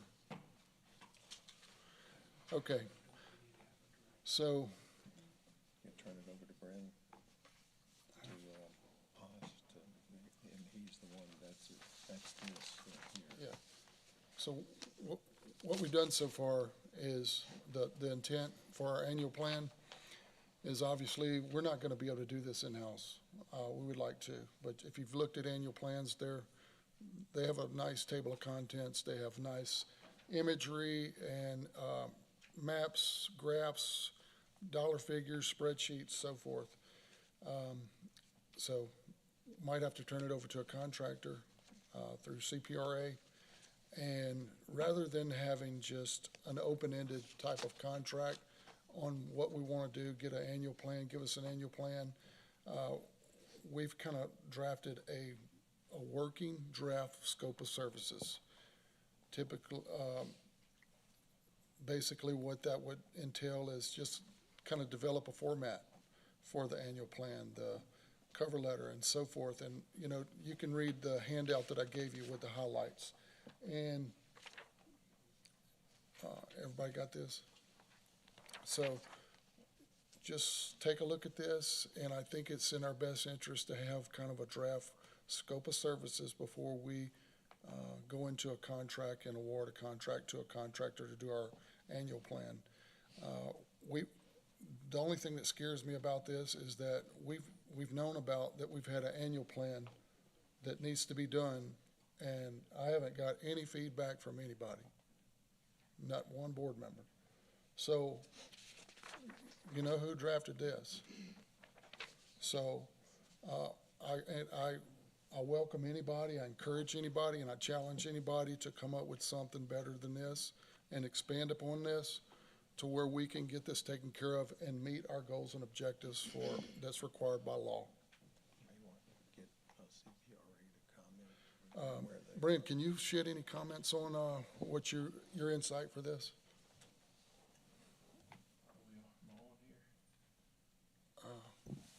Yeah. I think I'm on. Yes. Thank you, John. I appreciate that. Yeah, I think we're ready to go when the commission's ready to go. So this looks like a good work, as you said, working draft of a scope to get an annual plan taken care of. I would say that I would like to need to have Larry and David kind of review things to make sure that we're conforming, I guess, with our contractual requirements to get a task order out. So I will leave it certainly up to the commission on how you want to deal with this. I think in the interest of time, if we can take this, perhaps fine tune it to make sure it fits with our contractual requirements, and get a task order proposal back to the commission, or back to you, John, at the executive committee, however you all want to handle that, for your final approval, then we can roll on getting a task order issued. Okay, sounds good. That's. Have a motion by somebody to. Do I have a motion? Clint, Commissioner Quitman. I make a motion that we, there we go.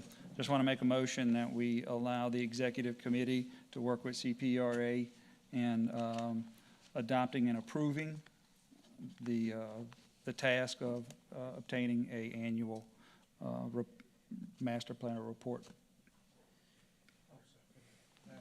Okay, I got a motion on the floor, second by Commissioner Rayford, and you had a question. Yeah, I guess my question comes into the fact that, and it has with the item that we're dealing with here and a little bit later, executive director.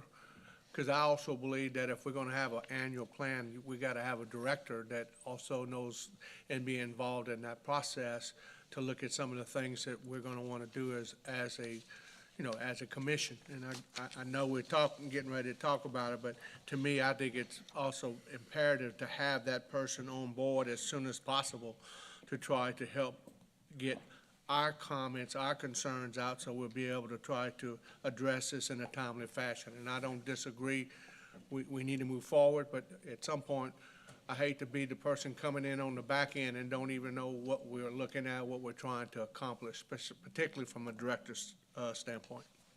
That's all. But I will second that recommendation. I would imagine we could probably potentially maybe have somebody in place by then to address that. We issue tasks every 2 weeks. So, I don't know where we are in the cycle right now, but depending on where we are in the cycle, at Okay. most, it would be 2 weeks. So Bryn, you know, December 31st, we would like to obviously get a draft of an annual plan before it becomes final, so we can do our back and forth and approve whether we feel good with it or not, or if we missed anything. Is that doable? Yeah, I think it is. I think it has to be doable by law. I just wanted to hear you say that. It is. I mean, I think we should be able to issue a task, well, depending on the pleasure of the commission, I guess, and how this executive director discussion goes. But we should be able to issue a task by the end of this month. I would suggest that a good draft could be developed probably within a couple of months. That would give, a November, December timeframe for review of a draft and sort of finalizing things. I've been in government for a while, and I watch it every year. People have a lot of ambitions about work in November and work in December and even January. But what I have noticed is come Thanksgiving, things kind of wane a lot. And you may be there, but people you need to work with aren't. So just keep that in mind, yeah. Using that PTO before they lose it. So we have a motion and a second. Any opposition? Motion adopted. So to be clear, we're going to take this working draft. Our planning team and our attorneys will review it. If there are any tweaks that need to be made, they will be made. And then that tweaked document will be resubmitted to the executive committee for approval or not. We'll issue the task and move out. Yes, we would like to have some comments on this working scope of services as soon as possible. All right, moving on our agenda under old items, old business. Update on our drone video. We had an intergovernmental agreement with Ascension Parish. Thank you, Clint. It was going to be free of charge, but it appears that perhaps the Comite River Diversion, that Army Corps of Engineers has done something. Mark, you said on the Comite River Diversion Task Force, can you kind of give us a little idea of what do we need to do this? Or? I don't think, I personally think they did a fabulous job on putting it together. The video was good. Okay. The project is stumbling, but the video is good. You see the parts that are not done. Yeah. Commissioner Quimmo. Yeah, so what I would suggest, and I had conversations about with a couple of members, is let's put this on hold for now. We got a video. Let's wait for more improvements to be made, and if there's the need for us to do an additional one, then at that point in time, let's do that. Sounds good. Any public comments? Okay, moving on. Project committee status and discussion. The idea here was we had formed a project committee, and a lot has evolved and changed since then. But the idea was back in the beginning is that we wanted to see, as we come together as this commission, newly formed commission, what do we have out there? What's already going on? Where's it at? What part of the basin is it located in? Is it a past project? Is it a current project or a future project? Who's involved? How much money? Is there any needs? And we were going to do like a working map, a project inventory map on our website to be completely transparent for us and the public to see what the ARBC has and what they're working on. And Gary, could you give us a little update about where we may be with that? And I understand because you've been handling a lot of stuff, and so anything you might be able to shed some light. I don't know if I'm on or not, but no, we sent initial emails out to several parishes requesting project listings and whatnot. We got some feedback from some. We didn't get feedback from others. Also had some initial discussions with another LWI region who did something that caught your eye. Ms. Keelia Bingham, who's the watershed coordinator for LWI Region 5. I can touch base with her again, but we have not put anything together. We've had a lot of plates spinning in the air, so that's my This is fault. not an urgent situation, but ultimately, we would like to get there to have a working map Yeah. and list for the public to see, because, you know, what is ARBC doing?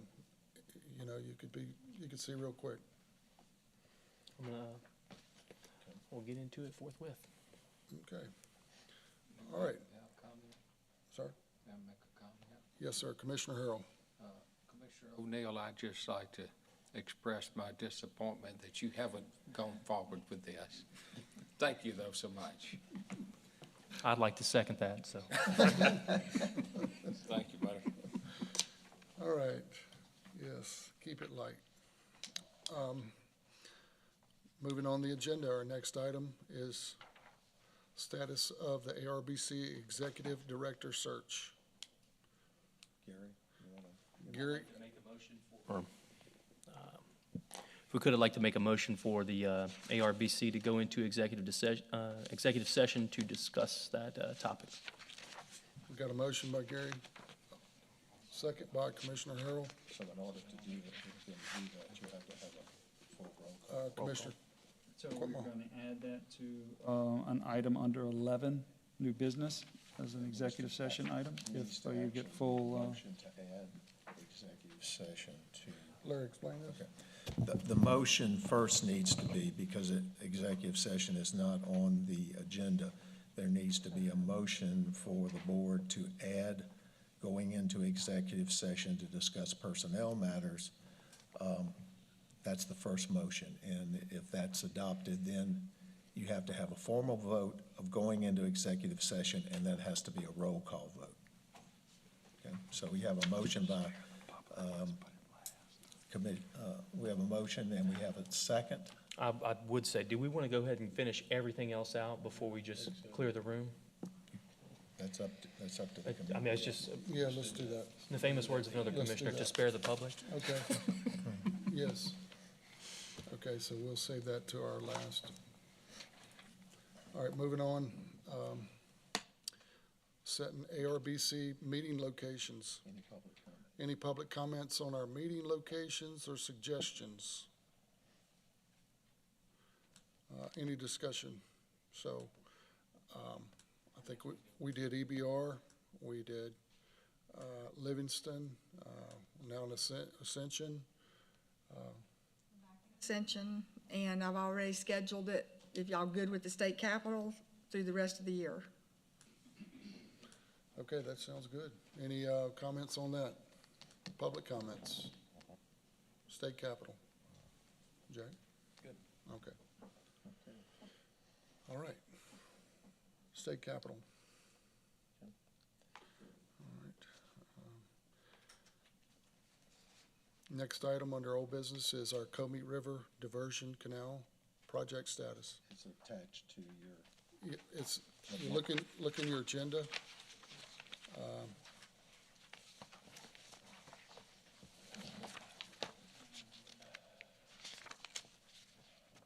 It's this document here.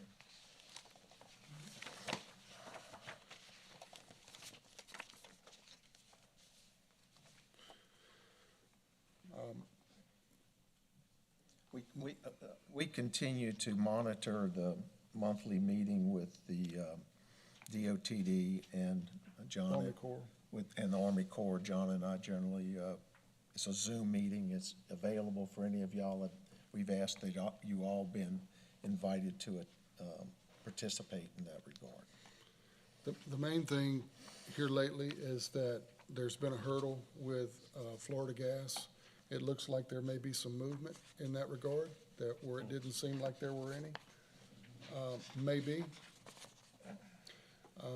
Also, the funding, as you know, due to the inflation cost, the project cost doubled. And we've been assured by the Corps and Congress, Congressman Graves, that the funding is there for this project, and it will be set. Other than that, Larry? Mark? And Commissioner Harrell sits on the task force meeting, and they met in the legislature, and they recently got a report, an update from the Corps. We have also taken that update and placed it on the website, Yes. along with the video flyover. So that's Okay. now, you can view that on the website. Yes, so anyone who wants to see the latest, greatest update is on our ARBC website and the drone video of the project Correct. on the website. Sounds good. Thank you, Tony.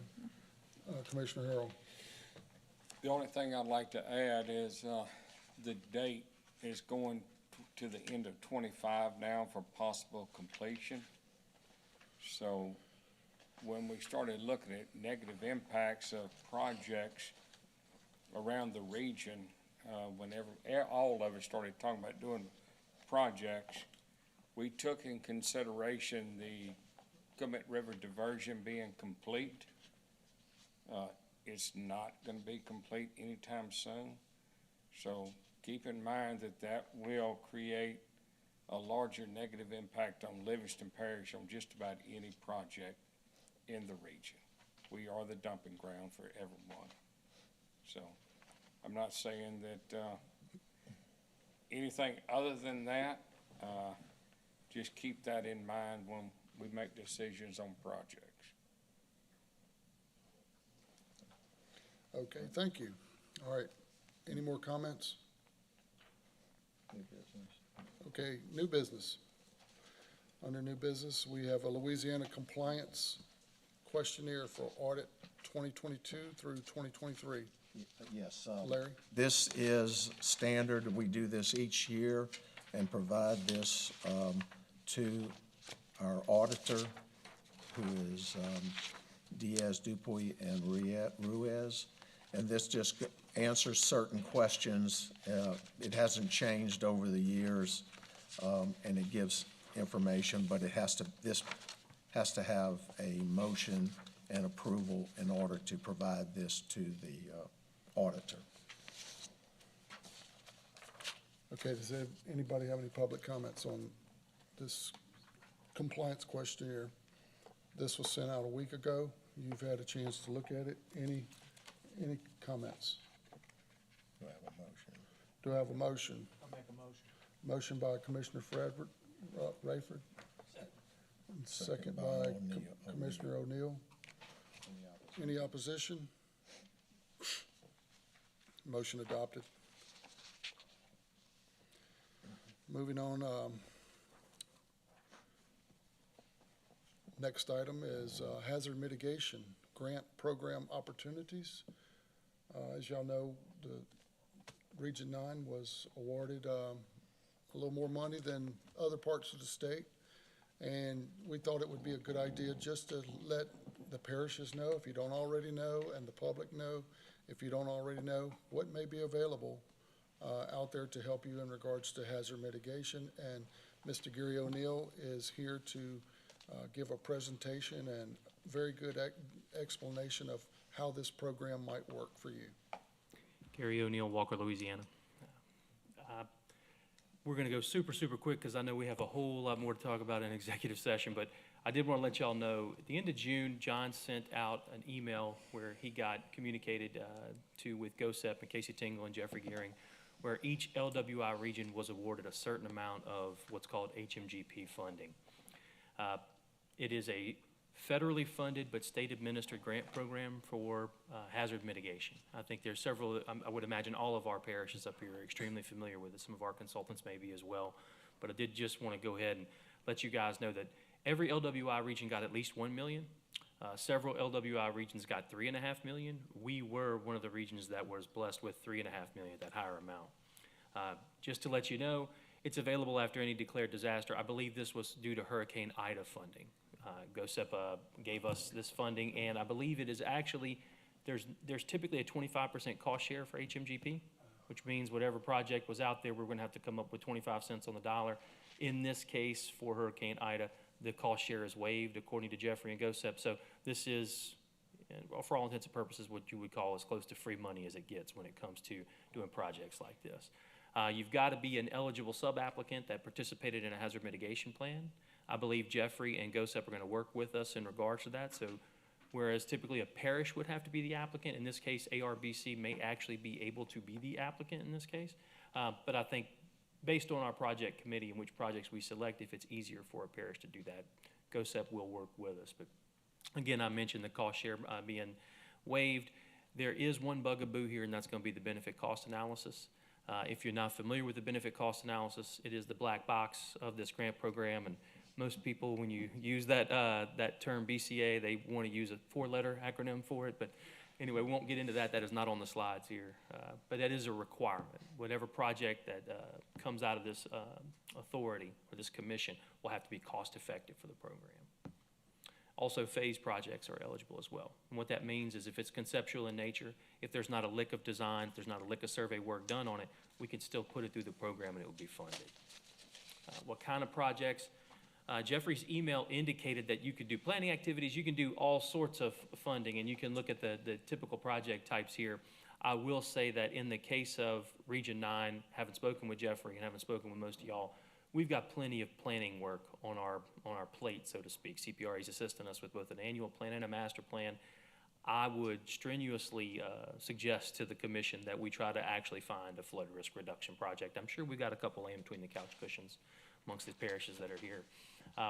You could do residential elevations and buyouts, as some people have stated here. I feel like that's putting a Band-Aid on a bullet hole. I think what we really want to do is address the actual issue of flooding with this funding, if at all possible. It may not be something that's as multi-jurisdictional as, you know, some of the other projects we've considered, but we could really address some pressing issues with this funding. And you could also do some generators or some lift station elevations like that. Typically, that's not really addressing what we're here for, which is flood risk reduction. Next steps, again, I'm trying to really breeze through this. The original application deadline, some of you parishes may be aware, it was actually, I believe, within about a week's time. GOSEP, through Jeffrey Gearing and GOSEP, have indicated that there is an extension that has been requested. It has not been approved yet by FEMA. They are optimistic that would potentially, and I know this is being streamed out there for the whole world, it would potentially give us approximately another month's time. So what I would suggest to the commission is that we hustle up on this and almost vet a project for this program at the same time we're vetting projects for for round 2 of LWI and the $100 million we were blessed with at last week's commission meeting. So applicable timelines, I would say this needs to get done within a month's time. So we really need to probably put an emphasis on this. At our special meeting, we should probably actually, whatever may not get prioritized in that list, we may want to have as a fallback to kind of slot it in for this $3.5 million. But if any of you are actually curious as to what types of projects this might fund, I'm happy to give you this slide deck, and that link down there will show you FEMA's what's called the Mitigation Action Portfolio. That's just a listing of projects they've done nationally, and in some cases, well, in the Commonwealth of Puerto Rico as well, not quite internationally, but different projects they've funded using this funding stream, whether it's, you know, flood risk reduction, planning, building codes, things of that nature. So I just wanted to put it on y'all's radar. We received this email a certain time ago, and the deadline is coming up, but we're going to get an extension on it, so we do need to kind of hop on it. It's not $100 million, but $3.5 million with no cost share is nothing to sneeze at. So I think that's it. So Thank you. When that information came out, did GOSEP make a few suggestions on projects? Did it not say drainage, drainage, and drainage? They gave us 3 options. Three suggestions, Three all of which FEMA would call flood risk reduction or drainage improvement projects. So there are other regions that I've spoken to that are actually going to do planning activities with this funding. Those regions don't have several $1 million from CPRA to put together a master plan and an annual plan and things like that. So there are other regions that are doing other things with it, but in this case, we're ahead of the game, as some folks have stated already today. So I really think we could actually use this to actually do good work in flood risk reduction. So that would be my suggestion. That was GOSEP's suggestion as well. Thank you, Mr. Mark. I know y'all are tired of hearing me talk already, so I'll wrap it up. Thank y'all. More questions? No. Thank you, Gary, very much.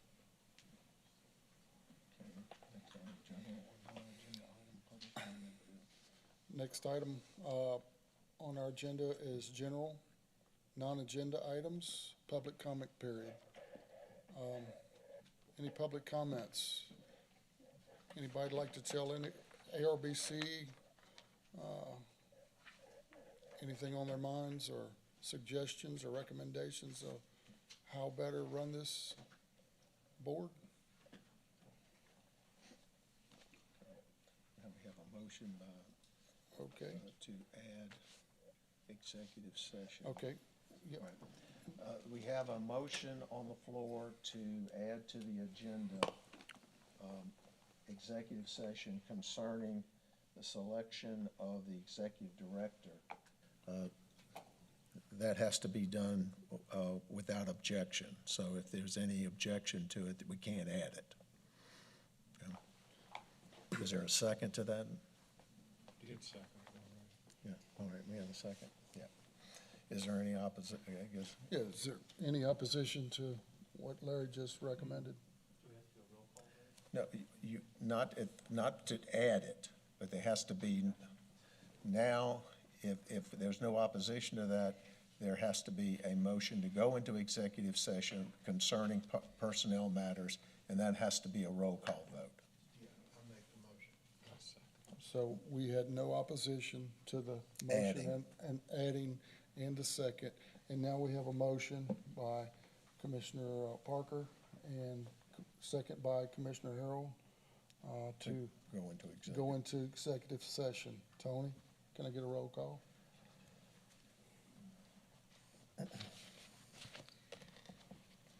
Okay, Mr. Bailey's absent, Carter's absent, Mr. Clark, Yes.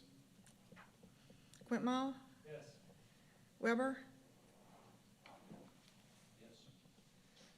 Yes. Okay, Ferlito? Yes. Fitch? Yes. Harrell? Yes. Harris? Yes. O'Neill? Yes. Parker? Yes. Rayford? Yes. All right.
Okay.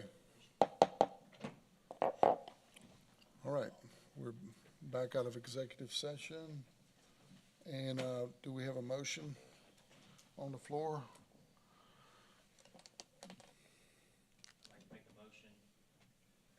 I'd like to make a motion, President Clark, I would like to suggest a special meeting on August the 29th, location to be determined, and also to authorize the Amite River Basin Commission to contact the selected applicants for the executive director position to engage them on potential availability for interviews for the executive director position. And those individuals are? And, A second. okay, we've got a motion on the floor by Commissioner O'Neill and a second by Commissioner Quintmore.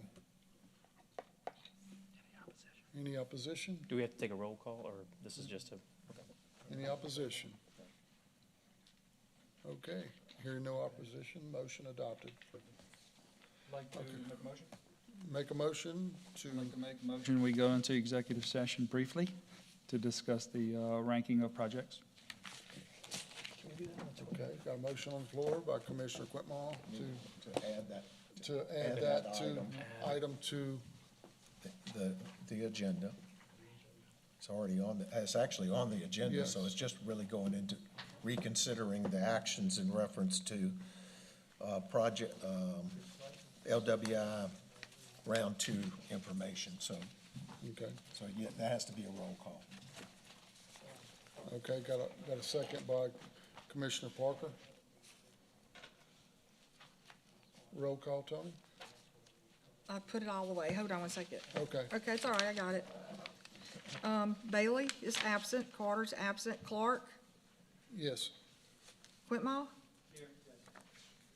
Weber? Okay, Ferlito? Yes. Finch? I said Finch. Harrell? Yes. Harris? Yes. O'Neill? Yes. Parker? Rayford? Yes. Okay, thank y'all.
we need a motion to return to regular session first. Yeah. Okay, all right. We have a motion to return to regular session by Commissioner O'Neill and a second by Commissioner Harris. All right.